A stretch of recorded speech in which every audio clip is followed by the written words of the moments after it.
Olá, bem-vindo ao panorama desta terça-feira, 8 de setembro. E agora você vai ver os destaques desta edição. No Giro de Notícias, governador Romeu Zema divulga vídeo para os mineiros como homenagem alusiva à independência do Brasil. Paciente de 102 anos, que sobreviveu à gripe espanhola, vence também a batalha contra a Covid-19 em Manhuaçu. PM de Meio Ambiente trabalha na apuração da causa do incêndio na área de proteção ambiental da Pedra Itaúna de Caratinga. Veja também, CEMIG retoma atendimentos presenciais por meio de agendamentos. No quadro Pense Direito, você vai ver o que é assédio moral e as possíveis consequências jurídicas deste ato. E ainda, retomada. Paróquia da Catedral de Caratinga tem capacidade para receber 120 pessoas em cada celebração. Essas e outras notícias agora no Panorama. Milhares de brasileiros fizeram campanha nas redes sociais para que o vira-lata caramelo fosse o animal escolhido para estampar a nova cédula de R$200 apresentada na semana passada pelo Banco Central. O lobo-guará, no entanto, venceu a disputa e está retratado nas notas. Mas o vira-lata que ganhou os corações do público não foi esquecido. O animal foi escolhido para anunciar a chegada da nova nota nas redes do BC e viralizou. Oi, pessoal! Eu fiquei sabendo de uma campanha pedindo a minha foto na cédula de R$200. Mas, gente, pra ser sincero, todo mundo já me conhece, né? Por isso, eu quero que vocês recebam com o mesmo carinho esse meu primo selvagem, o caramelo do cerrado, o lobo-guará. Ele agora também vai fazer parte do dia a dia de vocês, nessa nova cédula que tem muitos itens de segurança.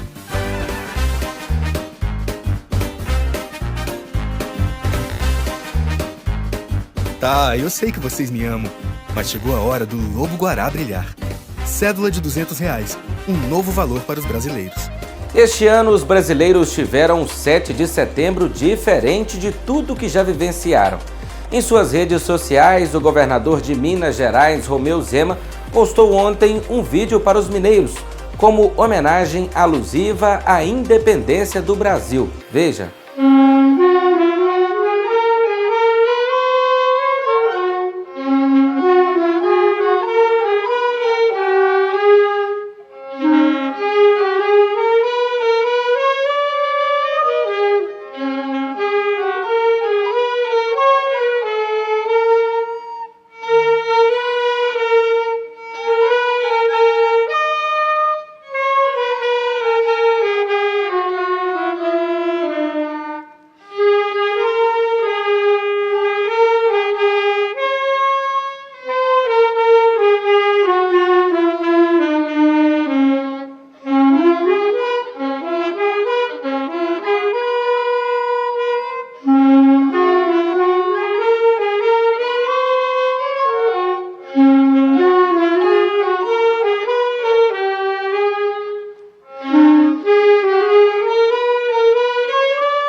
E agora você vai conhecer o senhor Raimundo Leonardo de Oliveira, de 102 anos, que sobreviveu à gripe espanhola e agora venceu a batalha contra a Covid-19 no Hospital César Leite, em Manhuaçu.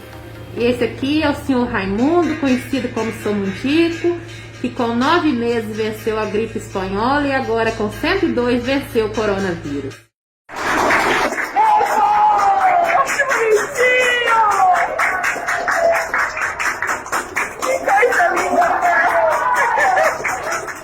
O médico Gleidson Delfino Ferreira, de 37 anos, de Ubaporanga, havia tido o diagnóstico confirmado para a infecção pelo novo coronavírus.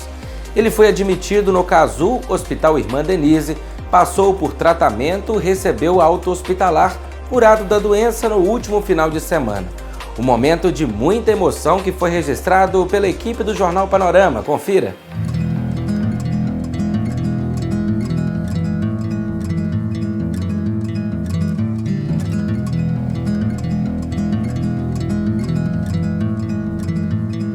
Comecei nessa luta já tem 5 meses que eu tô nessa luta contra a pandemia aí do Covid, trabalhando diretamente aí. E segunda-feira passada para cá, comecei a ter sintomas do Covid. Fiquei em isolamento na minha casa, mas quando chegou o sábado, a situação complicou.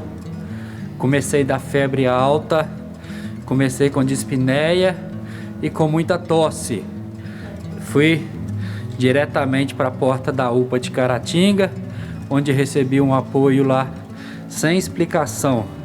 Da UPA de Caratinga me transferiu aqui para o Cazu, onde que eu tive um apoio sem explicação dessa equipe toda aqui no Cazu.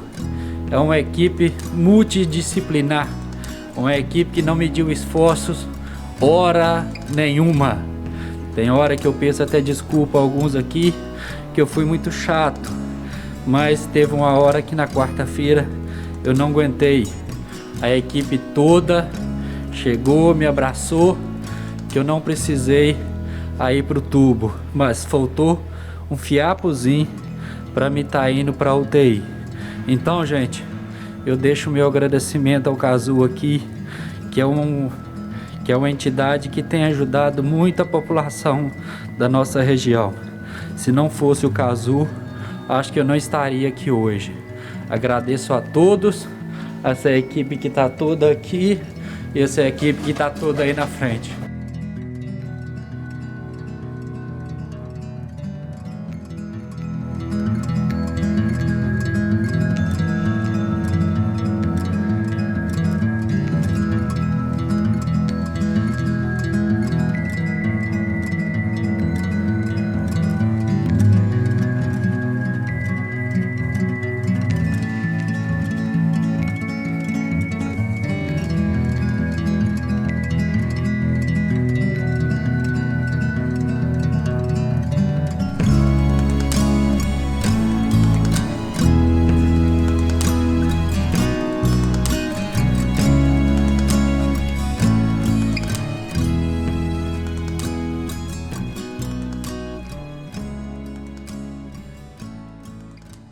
Mais uma vez, a área de proteção ambiental da Pedra Itaúna de Caratinga foi alvo do uso indiscriminado do fogo.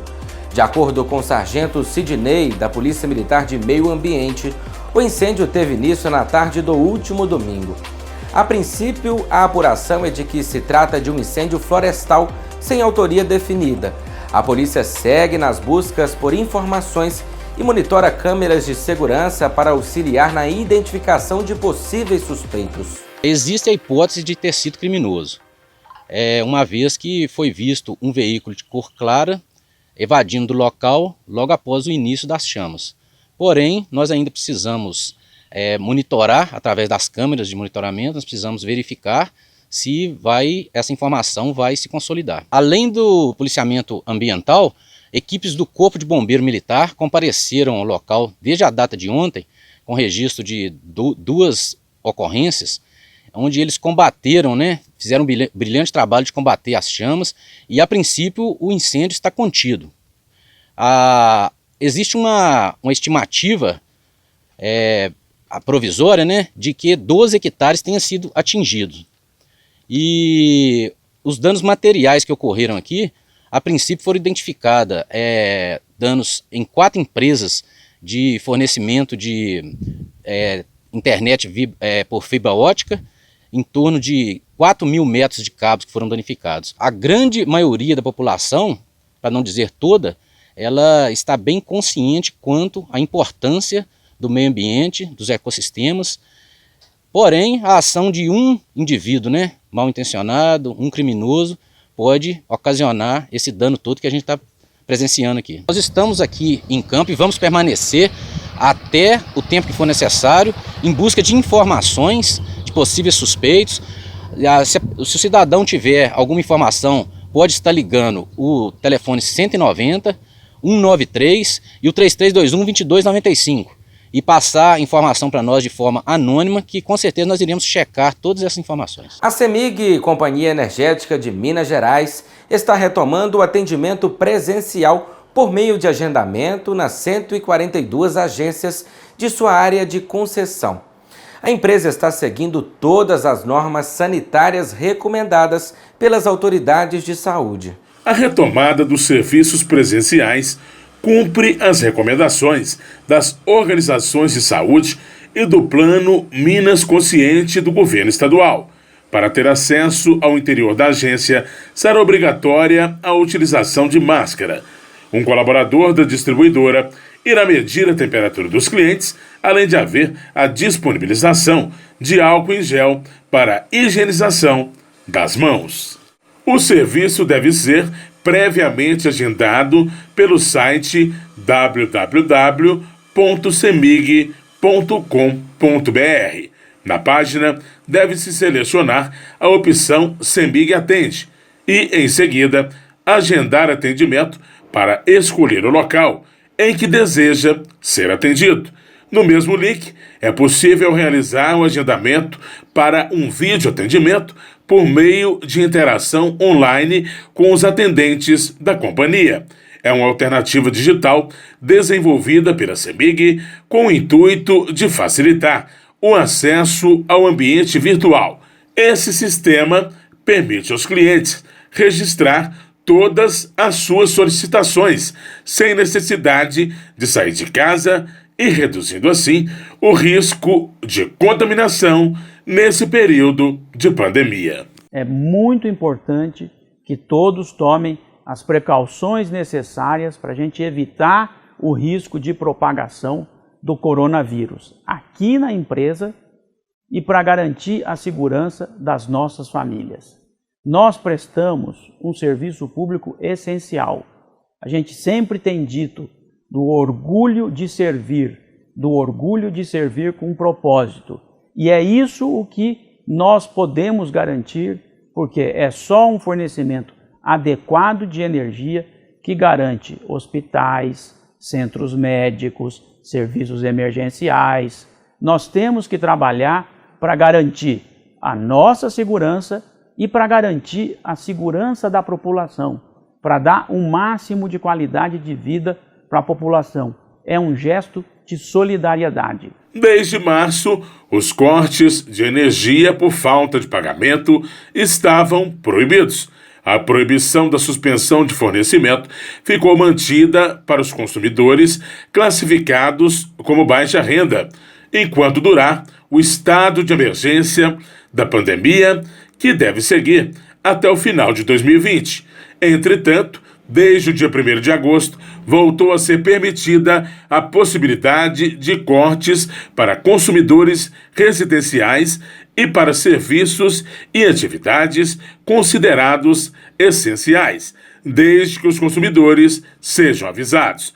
Mesmo com a possibilidade de atendimento presencial, a companhia reforça que todos os serviços das agências físicas podem ser solicitados pelos canais de atendimento digital, por meio do WhatsApp, pelo número 31 3506 1160 e pelo aplicativo CEMIG Atende, onde é possível também informar sobre a falta de energia, consultar débitos, atualizar os dados cadastrais, pedir religação, informar a leitura e solicitar a conta por e-mail. Vamos nos conscientizar, vamos nos unir. A humanidade é muito maior do que o coronavírus.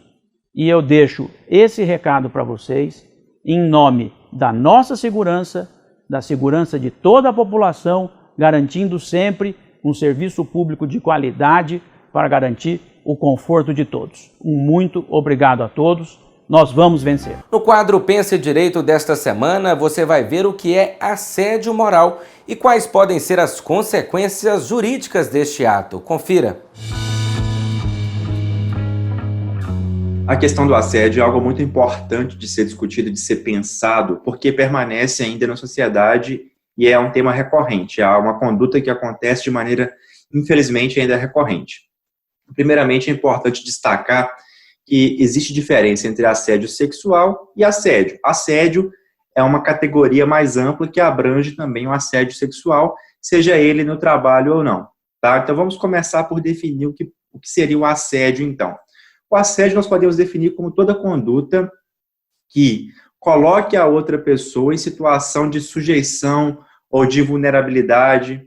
É aquela piada com segundas intenções, aquela brincadeira mal feita, não necessariamente com conteúdo sexual, pode ser com algum teor racista, por exemplo, alguma questão, por exemplo, que vai sujeitar a outra pessoa ao domínio de quem está praticando aquela conduta, que pretende uma sujeição, que pretende um domínio psicológico. A gente pode conceituar assédio dessa maneira mais ampla, né? O assédio por si só não é crime.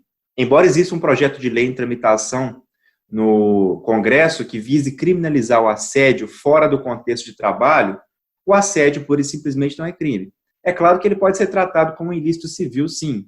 E assim ele pode ser indenizável, de modo que uma conduta ofensiva à honra de outra pessoa, aos direitos da personalidade, intimidade, imagem, vida privada, à esfera íntima de outra pessoa, uma provocação, uma piada desmedida, mal feita, mal intencionada, pode sim ser caracterizada como um ilícito civil, que vai ter repercussões na esfera civil, indenização, portanto, né?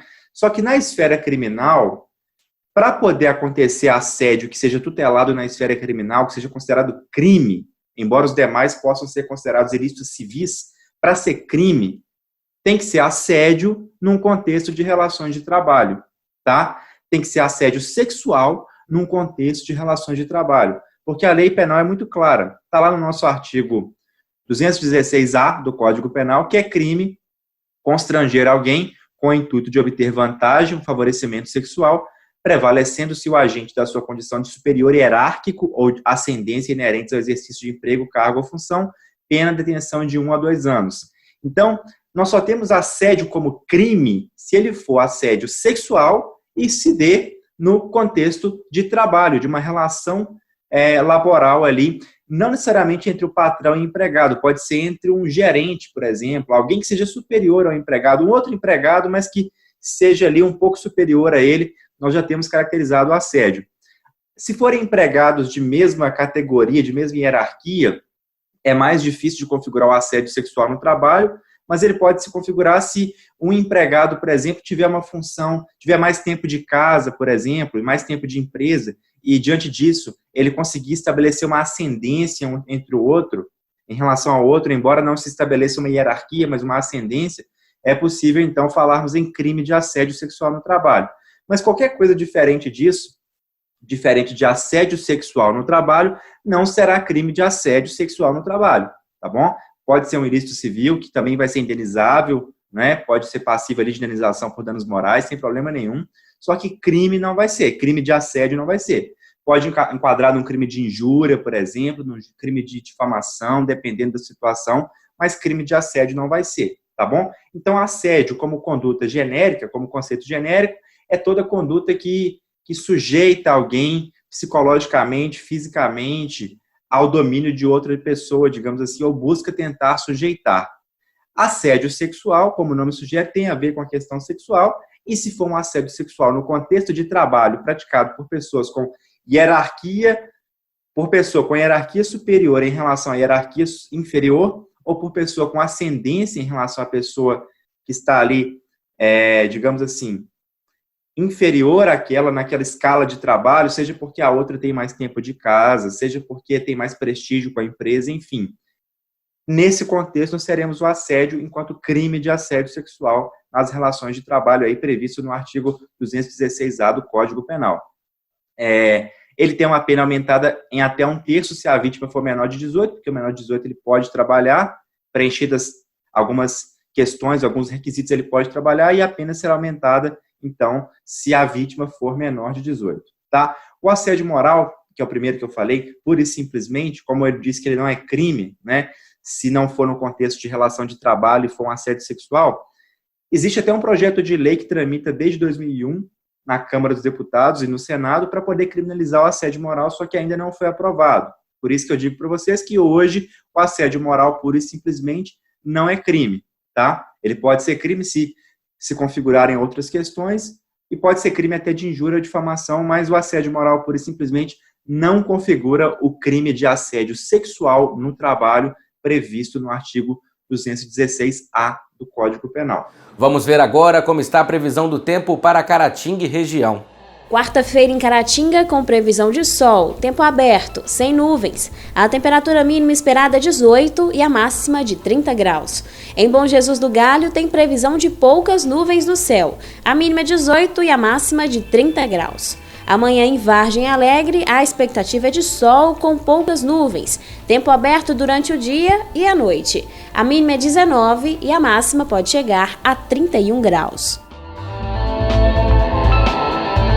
Conforme anunciado anteriormente pelo jornal Panorama, a Diocese de Caratinga publicou um decreto estabelecendo normas para que as celebrações presenciais nas paróquias pudessem voltar a acontecer após a suspensão diante da pandemia da Covid-19. O processo gradual de retorno tem se dado de acordo com as condições de preparo de cada paróquia, as normas sanitárias e os decretos municipais. Na Catedral de Caratinga, adaptações já foram feitas.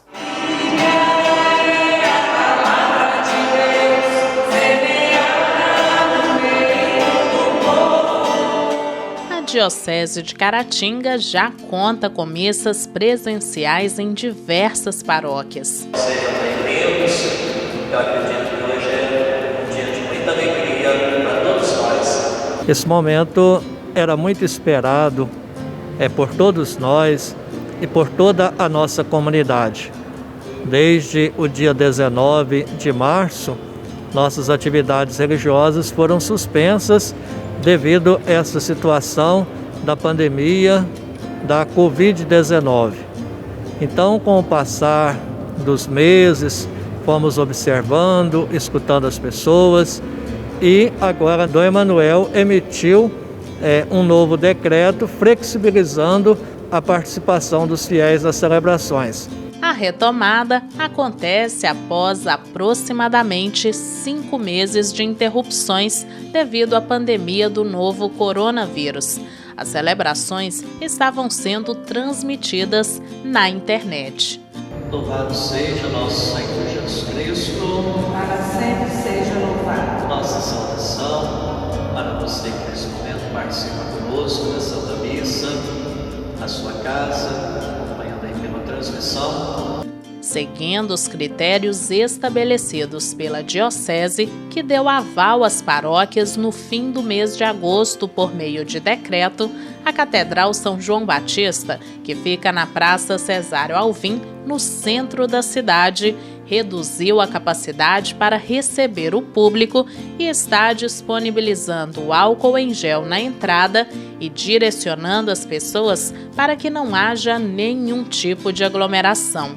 Os fiéis também devem usar máscaras, conforme explicou o padre Moacir Ramos Nogueira. Ele deixou a critério de cada pároco para que pudesse organizar de acordo com a capacidade de cada igreja para receber as pessoas com segurança e também seguindo as orientações de cada município.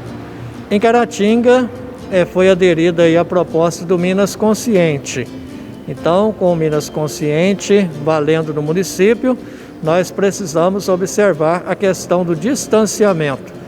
Então, observando estas orientações dadas pelo município, pelo Estado, aqui na paróquia da Catedral, nós vamos ter condições de acolher 120 pessoas em cada celebração da Santa Missa. Eu peço a gentileza que todas as pessoas que vierem participar da Santa Missa não deixem de usar máscara. Então só será permitida a entrada das pessoas da igreja se elas estiverem usando as suas máscaras, além do álcool em gel que vamos disponibilizar aqui na igreja.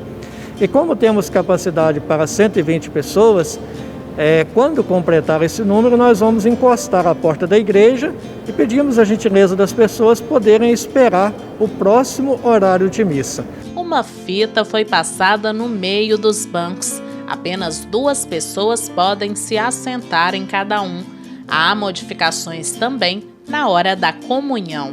Durante a celebração da Santa Missa, as pessoas vão permanecer sempre nos bancos. Na hora da Sagrada Comunhão, os ministros vão até as pessoas para evitar que tenha qualquer tipo de aglomeração.